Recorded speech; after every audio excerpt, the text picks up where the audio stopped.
ఇక రాష్ట్ర ప్రభుత్వం 2 ఏళ్లుగా రోడ్డు నిర్మాణ పనులను గాలికి వదిలేస్తుంది. అన్ని శాఖలను తన గుప్పిట్లో పెట్టుకున్న రేవంత్ నిధులు మంజూరు చేయకుండా మొద్దు నిద్రపోతున్నాడు. సిద్దిపేట జిల్లా మానకొండూరు నియోజకవర్గంలో రోడ్డు అధ్వానంగా మారాయి. బెజ్జంకి మండలం బేగంపేట నుంచి శనివారం వరకు ధ్వంసమైన రహదారిపై ప్రయాణం చేయలేక వాహనదారులు అవస్థలు పడుతున్నారు. ప్రభుత్వానికి ఎన్నిసార్లు విన్నవించినా అధికారులు నిమ్మకు నీరెత్తినట్టు ఉండడంతో బీఆర్ఎస్ నాయకులు కార్యకర్తలు ఆందోళనకు దిగారు. బేగంపేట శనివారం రోడ్డుపై అర్ధనగ్న ప్రదర్శన నిర్వహించారు. ప్రభుత్వానికి వ్యతిరేకంగా నినాదాలు హోరెత్తించారు. నిరసన వ్యక్తం చేస్తున్న బీఆర్ఎస్ శ్రేణులపై పోలీసులు లాఠీలు ఝుళిపించారు. అరెస్ట్ చేసి పిఎస్ కు తరలించారు.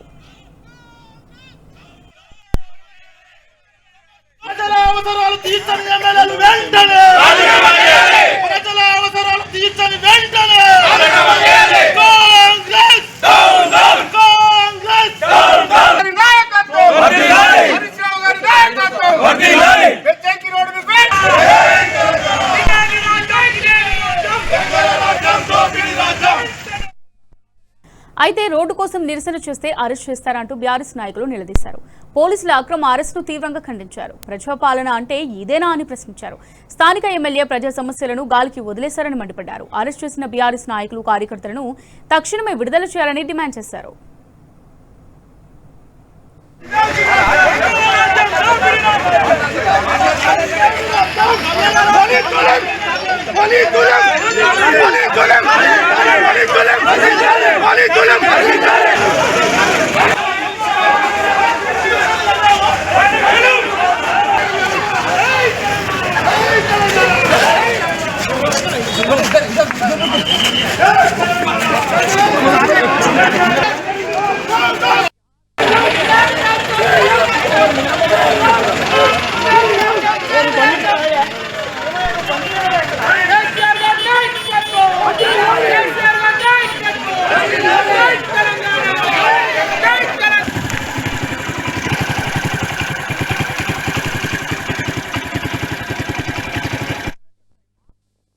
రెడ్డిగా దీనిపై స్పందించడానికి ఫోన్లో సిద్ధంగా ఉన్నారు మాజీ ఎమ్మెల్యే రస్మయ్య బాలకృష్ణ గారు. సార్ చెప్పండి, మరి రోడ్డు కోసం నిరసన చేస్తున్న బీఆర్ఎస్ నాయకులపై పోలీసులు లాఠీ చులిపించారు, అలాగే అరెస్ట్ చేసి పిఎస్ కు తరలించారు.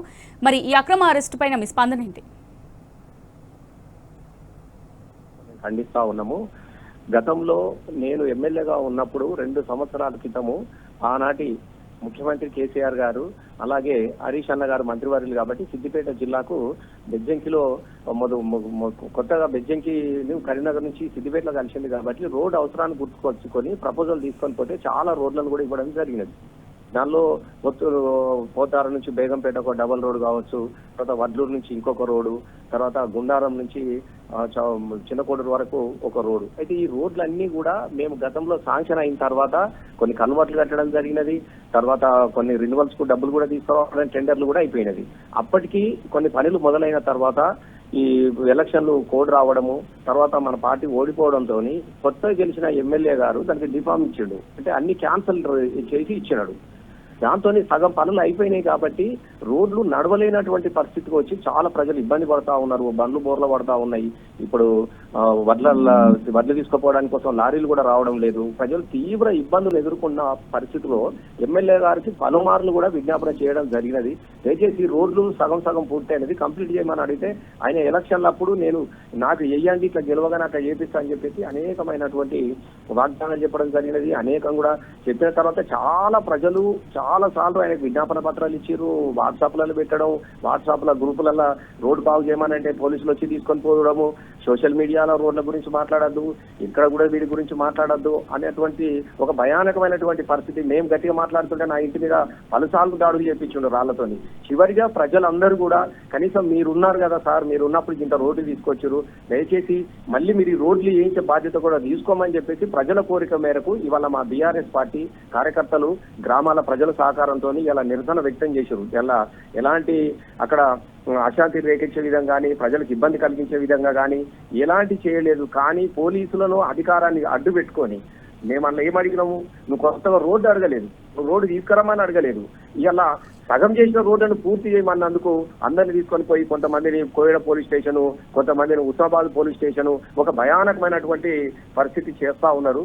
మేము ఒకటే చెప్తా ఉన్నాము, మేము ఏమీ అడగట్లేదు, మీరు చేస్తానన్నా పని చేయండి. మీ 6 గ్యారంటీలు ఆగమైపోయినాయి, మీ 420 హామీల గురించి అడుగుతలేము. కనీసం ప్రజలు ఇబ్బంది పడుతున్నటువంటి ఈ సందర్భంలో మరి ఎమ్మెల్యే గారు బాధ్యత తీసుకొని మీరు చేయాలని చెప్పేసి మేము తెలియజేస్తా ఉన్నాం. మేము ఇప్పటికి కూడా చెప్తా ఉన్నాం, మేము అరెస్టులు మాకేం కొత్త కాదు. తెలంగాణ ఉద్యమంలో బీఆర్ఎస్ పార్టీ కుటుంబ సభ్యులుగా, కార్యకర్తలుగా పలుమార్లు ప్రజల కోసం పోరాటాలలో మేము జైలుకి వెళ్ళిన వాళ్ళమే.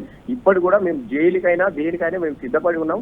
మేము ఒకటే చెప్తున్నాం ఆ ఎమ్మెల్యే గారికి, ఈ పోలీసులను అడ్డు పెట్టుకొని అక్రమ అరెస్టులతోని నువ్వు ఇస్తానటువంటి వాగ్దానాలు ఎగ్గొడతామంటే ఎట్టి పరిస్థితుల్లో కుదరదు. మేము ఇది ఆరంభం మాత్రమే. నియోజకవర్గంలో ప్రతి మండలంలో కూడా ఇదే పరిస్థితి జరుగుతూ ఉన్నది. మన గన్నేరువరం డబల్ రోడ్ గురించి కూడా వాళ్ళు కూడా పెద్ద ఎత్తున ధర్నా చేసిరు, మన ఇల్లంతకుంట వాళ్ళు చేసిరు, మన తిమ్మాపూర్లో కూడా ఇదే జరుగుతూ ఉన్నది. ఇలా ప్రజలందరూ రోడ్ల మీదకి వస్తూ ఉంటే ఎంతమందిని అరెస్టులతోనే నువ్వు రోడ్లు వేయకుండా కాలం గడుపుతావు అనేది మేము ఇలా ప్రశ్నిస్తా ఉన్నాం. ఖచ్చితంగా మేము ఒక వారం రోజులు టైం ఇస్తున్నాం. ఈ వారం రోజుల్లో గనక ఈ రోడ్డు పూర్తి చేయకపోతే ఎక్కడికక్కడ రోడ్లను దిగ్బంధిస్తాం. ఖచ్చితంగా ఎమ్మెల్యే గారిని ఏ రోడ్డు మీద కూడా అడుగు పెట్టాం. రోడ్ వేసే వరకు కూడా ఖచ్చితంగా పార్టీ పరంగా మాకు పూర్తి స్థాయిలో మా కార్యకర్తలు ఉంటారు, ప్రజలు సమీకరించుకుంటాం, రోడ్ల కోసం మేము ఫైట్ చేస్తాం. Right, thank you sir.